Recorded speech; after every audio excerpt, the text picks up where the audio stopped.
Hello বন্ধুরা, চলে আসলাম পাঁপড় আলু দিয়ে রসা, নিরামিষ রসা।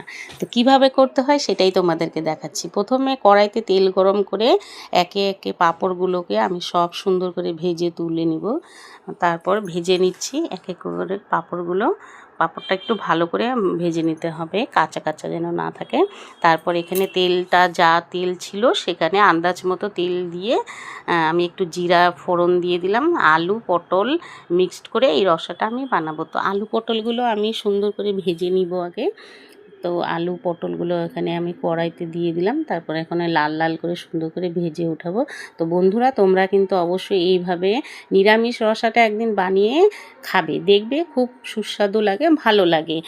প্রতিদিন একঘেয়ে খাওয়া তো আমাদের ভালো লাগে না, তাই একটু চেঞ্জ করে খেলে ভালো লাগে। তো তোমরা বন্ধুরা অবশ্যই এইভাবে ট্রাই করবে।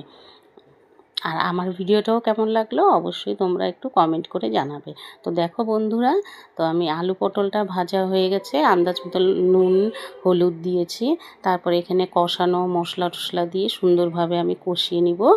এখানে আমি মশলা দিয়ে ইন্ডাকশনে বসিয়ে দিয়েছিলাম ছোট কড়াতে। তো ছোট কড়াইতে এখানে কষানো হচ্ছিল। তো দেখো সুন্দর কষানোটা ভালো হয়েছে, লাল লাল হয়েছে, মশলাটা ভাজা ভাজা হয়েছে, সুন্দর একটা গন্ধ বেরোচ্ছে। তারপর আমি এখানে কিছুটা গরম জল করে নিয়েছি। ঠান্ডা জল দিলে টেস্টটা একদমই আসবে না, তো একটু গরম জল করে নিলাম। গরম জলটা একটু ঢেলে দিলাম আন্দাজ মতো, অতটাও পাতলা করব না, একটু মাখা মাখা রাখবো। তো আন্দাজ মতো এখানে জল দিয়েছি। আর পাঁপড় ভাজাগুলো যে ছিল সেই পাঁপড় ভাজাগুলো একে একে এখানে একটু টুকরো করে করে আমি এখানে দিয়ে দিব। তাহলেই আমাদের হয়ে গেল পাঁপড়ের রসা। একটু ফুটলেই নামিয়ে ফেলতে হবে, বেশিক্ষণ ফোটানোর কোনো দরকার নেই। তো দেখো বন্ধুরা, কত সুন্দর হয়েছে আমার এই রসাটা।